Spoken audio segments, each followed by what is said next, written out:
اعوذ باللہ من الشیطان الرجیم۔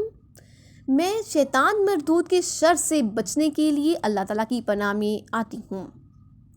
بسم اللہ الرحمن الرحیم۔ شروع اللہ کے نام سے جو بڑا ہی مہربان نہایت رحم فرمانے والا ہے۔ آفامن کیا بھلا جو ہوا وہ قائم ہے نگران ہے علی کلی نفس ہر نفس پر بما اس پر جو کسبت وہ اس نے عمل کیے یا کمایا۔ تو کیا بھلا وہ اللہ جو تمام مخلوقات کے اعمال پر قائم ہے نگران ہے۔ وَجَعَلُوا اور انہوں نے بنا رکھے ہیں للہ اللہ کے لیے شرکاء شریک۔ تو کیا اللہ جو تمام مخلوقات کا رازق ہے ان پر نگران ہے تو وہ انہوں نے ان بے جان بتوں کو اللہ کا شریک بنا دیا۔ قل کہہ دیجئے سموہم نام لو ان کے کیا تنبئونہ تم خبر دے رہے ہو اسے بما اس کی جو لا یعلم نہیں وہ جانتا فی الارض زمین میں۔ تو کیا تم اللہ تعالیٰ کو اس چیز کی خبر دے رہے ہو جس کو وہ جانتا نہیں؟ یا بظاہر یا بظاہر من القولی بات سے، یا ظاہری بات ہے خود سے بنائی ہوئی بات ہے، یا تم اللہ کو اس چیز کی بات بتا رہے ہو جو اللہ کو معلوم نہیں ہے۔ بلکہ زینا مزین کر دیا گیا ہے للذین ان لوگوں کے لیے کفروا جنہوں نے کفر کیا مکرہم ان کا مکر۔ تو جن لوگوں نے کفر کیا جو لوگ کافر ہیں ان کے لیے ان کے مکر کو بہت ہی خوبصورت بنا دیا گیا ہے۔ ان کو لگتا ہے جو کچھ وہ کر رہے ہیں بالکل ٹھیک ہے، بلکہ یہ دنیاوی نہیں بلکہ اخروی فائدہ بھی انہیں ملے گا۔ وَصُدُّوا اور وہ روک دیے گئے ہیں عن سبیل راستے سے وَمَن یضلل اللہ اور جسے گمراہ کر دے اللہ تعالیٰ فما تو نہیں لہو اس کے لیے من ہادٍ کوئی ہدایت دینے والا۔ ان کے لیے دنیا کی زندگی کو ان کے مکر کو مزین کر دیا گیا ہے اس وجہ سے تاکہ وہ اللہ تعالیٰ کے راستے سے روک دیے جائیں، اور جسے اللہ گمراہ دے تو اس کو کوئی ہدایت نہیں دے سکتا۔ اللہ تعالیٰ ہر انسان کے اعمال کا محافظ ہے، ہر ایک کے اعمال کو جانتا ہے، ہر ایک پر نگہبان ہے، ہر کسی کے خیر و شر کے عمل سے باخبر ہے، کوئی بھی چیز اس سے پوشیدہ نہیں ہے،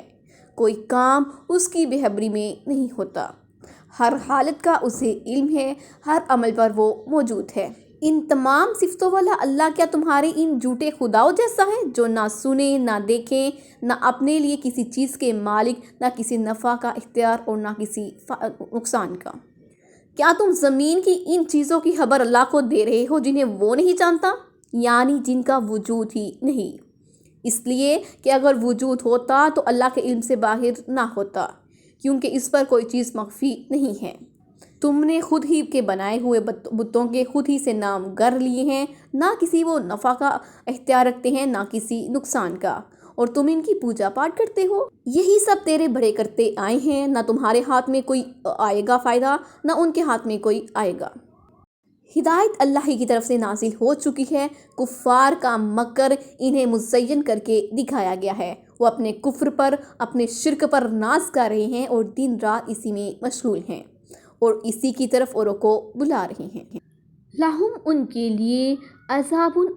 ہے فی الحیات الدنیا دنیا کی زندگی میں، ان کے لیے دنیا کی زندگی میں تو عذاب ہے ہی ہے، وَلَعَذَابُ اور البتہ عذاب ہے الآخرۃ آخرت کا اشق زیادہ سخت،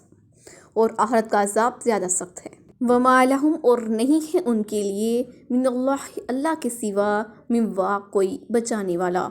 اور ان کے پاس اللہ کے سوا کوئی بچانے والا نہیں ہے۔ کافروں کا کفر و شرک بیان فرما کر ان کی سزا بیان فرمائی گئی کہ وہ مومنوں کے ہاتھوں قتل و غارت ہوں گے، اس کے ساتھ ہی آخرت کے سخت تر عذابوں میں گرفتار ہوں گے جو اس دنیا کی سزا سے نہایت ہی بدتر ہوں گے۔ رسول اکرم صلی اللہ علیہ وآلہ وسلم نے فرمایا کہ دنیا کا عذاب آخرت کے عذاب سے بہت ہی ہلکا ہے، یہاں کا عذاب فانی وہاں کا باقی، اور اس آگ کا عذاب جو یہاں کی آگ سے 70 حصے زیادہ تیز ہے۔ فرمان ہے قیامت کے منکروں کے لیے ہم نے آگ کا عذاب تیار کر رکھا ہے، دور سے ہی انہیں دیکھتے ہی شروع کر دے کہ وہ آگ وہاں کے تنگ و تاریک مکانات میں جب یہ چکرے ہوئے ڈالے جائیں گے تو وہاں انہیں اللہ کے سوا کوئی بچانے والا نہیں ہوگا۔ مثل الجنتی، مثال اس جنت کی، التی جس کا وعید وعدہ کیا گیا ہے، المتقون متقی لوگوں سے، اس جنت کی مثال جس کا متقی لوگوں سے وعدہ کیا گیا ہے، تجری چلتی ہیں، من تحتها الانہار اس کے نیچے نہریں، اس کے نیچے نہریں بہتی ہیں، اکلھا پھل اس کے دائم دائمی ہیں، اس کے پھل دائمی ہیں، وظلھا اور اس کا سایہ بھی، اس کے پھل اور اس کا سایہ ہمیشگی کا ہے۔ دل کا یہ عقبہ انجام ہے، یہ انجام ہے، الذین ان لوگوں کا، اتقوا جنہوں نے تقوی اختیار کیا، وعقبی الکافرین اور کافروں کا انجام النار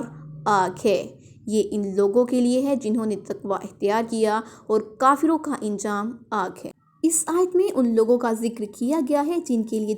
جنتوں کا وعدہ ہے کہ اس جنت کے چاروں طرف نہریں جاری ہیں، جہاں سے چاہیں پانی پی لیں، پھر دودھ کی نہریں ہیں اور دودھ بھی ایسا مزے کا کہ کبھی نہ خراب ہو، اور شراب کی نہریں ہیں جس میں صرف لذت ہی لذت ہے، بدمزگی نہ بیہودہ نشہ اور صاف شہد کی نہریں ہیں، اور ہر قسم کے پھل ہیں، اور ساتھ ہی رب کی رحمت اور معرفت ہے۔ اس کے پھل ہمیشگی والے، اس کی کھانے پینے کی چیزیں کبھی نہ فنا ہونے والی ہیں۔ جب نبی کریم صلی اللہ علیہ وآلہ وسلم نے کسوف کی نماز پڑھی تھی تو صحابہ کرام رضی اللہ تعالیٰ عنہ نے پوچھا کہ حضور صلی اللہ علیہ وآلہ وسلم، ہم نے آپ کو دیکھا کہ آپ نے کسی چیز کے گویا لینے کا ارادہ کیا تھا، پھر ہم نے دیکھا کہ آپ پیچھے پاؤں واپس پلٹنے لگے۔ آپ صلی اللہ علیہ وآلہ وسلم نے فرمایا، میں نے جنت کو دیکھا تھا اور چاہا تھا کہ ایک ہوشہ توڑ لوں، اگر لے لیتا تو رہتی دنیا تک وہ رہتا اور تم کھاتے رہتے۔ والذین اور جن لوگوں کو آتیناہم الکتاب ہم نے کتاب دی تھی، یفرحون وہ خوش ہوتے ہیں، بما اس پر جو انزلہ نازل کیا گیا، اور جن کو ہم نے کتاب دی وہ اس پہ خوش ہوتے ہیں جو آیتیں ان پر نازل ہوئیں۔